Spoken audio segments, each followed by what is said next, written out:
नमस्कार दोस्तों। जैसा कि हमारा चल रहा था भारतीय इतिहास, तो आज हम बात करते हैं प्राचीन इतिहास में।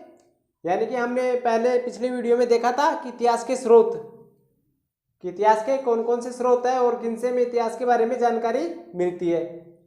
तो इस वीडियो में हम देखेंगे प्राचीन इतिहास। जो हमारा प्राचीन इतिहास है ना, उसे मानव की उत्पत्ति से लेकर वर्तमान तक इसे 3 भागों में बांटा गया है। जो प्राचीन इतिहास है ना, उसे भी 3 भागों में बांटा गया है। कौन कौन से? फर्स्ट आता है प्रागैतिहासिक काल, आद्य ऐतिहासिक काल और ऐतिहासिक काल। यानी कि इसे 3 भागों में बांटा गया है। कौन कौन से भागों में? प्रागैतिहासिक काल, आद्य ऐतिहासिक काल और ऐतिहासिक काल। इन 3 भागों में इसे बांटा गया है। अब हम देखते हैं प्रागैतिहासिक काल। तो इसमें प्रागैतिहासिक काल में इस काल का मानव पढ़ना लिखना नहीं जानता था। यानी कि प्रागैतिहासिक काल किसे कहते हैं? जिस काल में मानव पढ़ना लिखना नहीं जानता था, या फिर उस काल की घटनाओं का कोई विवरण, लिखित विवरण नहीं मिलता है, उसे कहते हैं हम प्रागैतिहासिक काल। इसके साक्ष्य लिखित रूप में उपलब्ध नहीं है। यानी कि इसके जो साक्ष्य है ना, वो लिखित रूप में उपलब्ध नहीं है। यह हमारा प्रागैतिहासिक काल। लेकिन इस प्रागैतिहासिक काल को भी 3 भागों में बांटा गया है। कौन कौन से? पुरापाषाण काल, मध्य पाषाण काल और नवपाषाण काल। यानी कि इसे पाषाण काल भी कहते हैं प्रागैतिहासिक काल को। और इसे कितने भागों में बांटा गया है? इसे 3 भागों में बांटा गया है। कौन कौन से में? पुरापाषाण काल, मध्य पाषाण काल और नवपाषाण काल। इन 3 भागों में बांटा गया है इसे। पुरापाषाण काल देखते हैं हम सबसे पहले। तो पुरापाषाण काल में आग का आविष्कार हो गया था। यानी कि जो पुरापाषाण काल था ना, उसमें मनुष्य ने आग का आविष्कार किया था। यानी कि धीरे धीरे आग जलाना सीख गया था पुरापाषाण काल में। उसके बाद हम देखते हैं तो इसे सबसे लंबा काल भी कहते हैं। यानी कि मानव का सबसे लंबा कालखंड कौन सा था? यही था मानव का सबसे लंबा कालखंड, पुरापाषाण काल। फिर आता हमारा मध्य पाषाण काल। प्रागैतिहासिक काल में मध्य पाषाण काल आता है दूसरे नंबर पे। इसमें अंत्येष्टि कार्यक्रम का आविष्कार हो गया था। यानी कि जो अंत्येष्टि कार्यक्रम है ना, उनका धीरे धीरे प्रयोग करने लगे थे लोग अंत्येष्टि कार्यक्रम का। और छोटे छोटे हथियारों का प्रयोग करते थे। जो पत्थर के हथियार थे ना छोटे, उनका प्रयोग करते थे। और लघु पाषाण, इस कारण इसे लघु पाषाण भी कहते हैं। और जो एक पुरापाषाण काल है ना, इसका मानव क्या था?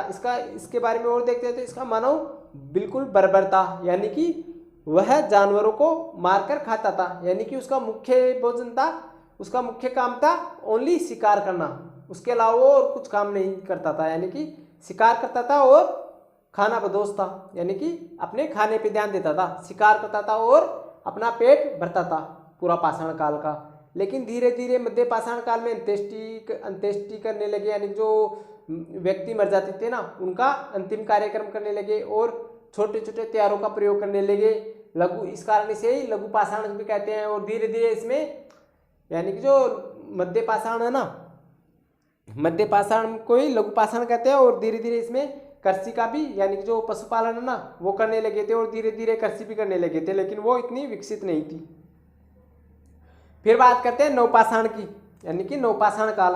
तो नवपाषाण काल में पहिए का आविष्कार हो गया था और यहाँ का मानव कृषि करने लग गया था और स्थायी जीवन जीने लग गया था। यानी कि एक जगह पर स्थायी जीवन बिताता था। और जो नवपाषाण काल है ना, इसमें जो नवपाषाण काल है ना, इसमें कुत्ते को पालतू जानवर के रूप में अपनाया गया था नवपाषाण काल में।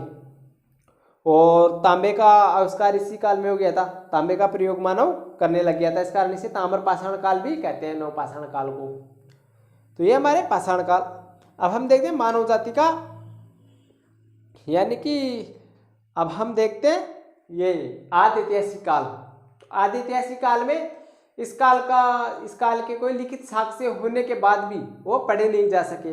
यानी जो आदि ऐतिहासिक काल है ना, इसके जो लिखित साक्ष्य मिले ना, उनको हम पढ़ नहीं सकते, या अभी तक वो पढ़े नहीं जा सके। यानी कि उनकी लिखावट का हमें अंदाज नहीं कि इस तरीके से लिखते थे। जो लेख अभी तक मिले हैं ना, वो पढ़े नहीं गए हैं इस काल के, आदि ऐतिहासिक काल के। तो यहाँ का मानव पढ़ना लिखना तो जानता था, लेकिन वो हमारे समझ से बाहर है। तो ये था हमारा आदि ऐतिहासिक काल। आदि ऐतिहासिक काल की हम बात करते हैं तो सिंधु और वैदिक सभ्यता इसी काल से संबंधित है। यानी कि जो हमारी सिंधु और वैदिक सभ्यता ना वो इसी काल से संबंधित है। किस काल से? आदि ऐतिहासिक काल से। जो सिंधु सभ्यता और वैदिक सभ्यता ना वो इसी काल से संबंधित है। इसके बाद में हम बात करते हैं नंबर 3 पे, यानी कि ऐतिहासिक काल, यानी जब से मानव ने पढ़ना लिखना सीखा है और घटनाओं का लिखित विवरण मिलता है उसे हम कहते हैं आदि ऐतिहासिक काल। आप नोट्स बनाते जाओ ऐसे कैसे, यानी कि ऐतिहासिक काल किसे कहते हैं? जब से मानव ने पढ़ना लिखना सीखा है और घटनाओं का लिखित विवरण रखने लगा है उसे कहते हैं हम, यानी कि ऐतिहासिक काल। यानी कि जब से मानव पढ़ना लिखना सीखा है या घटनाओं का लिखित विवरण मिलता है उसे हम कहते हैं ऐतिहासिक युग। इसे भी 3 भागों में बांटा गया है। कौन कौन से? प्राचीन इतिहास काल और मध्य इतिहास काल और आधुनिक इतिहास, यानी कि प्राचीन काल, मध्यकाल और आधुनिक काल। इसे हम 3 भागों में पढ़ेंगे धीरे धीरे करके।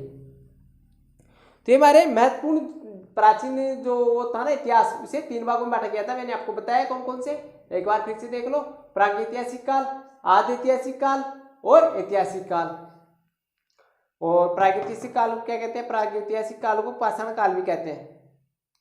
तो ये महत्वपूर्ण तथ्य हैं। और मैंने बताया था कि यहाँ का मानव, जो पूरा पाषाण काल का मानव ना, वो एकदम खानाबदोश था, यानी कि उसे सिर्फ खाने से मतलब था। और नवपाषाण काल का जो मानव था उसे होमोसेपियन भी कहते हैं, यानी कि कृषि भी करने लग गया था और स्थायी जीवन जीने लग गया था। और धीरे धीरे कृषि करने लग गया था और स्थायी जीवन जीने लग गया था और धीरे धीरे जानवरों को पालतू बनाने लग गया था। और सबसे पहले बनाया था कुत्ते को।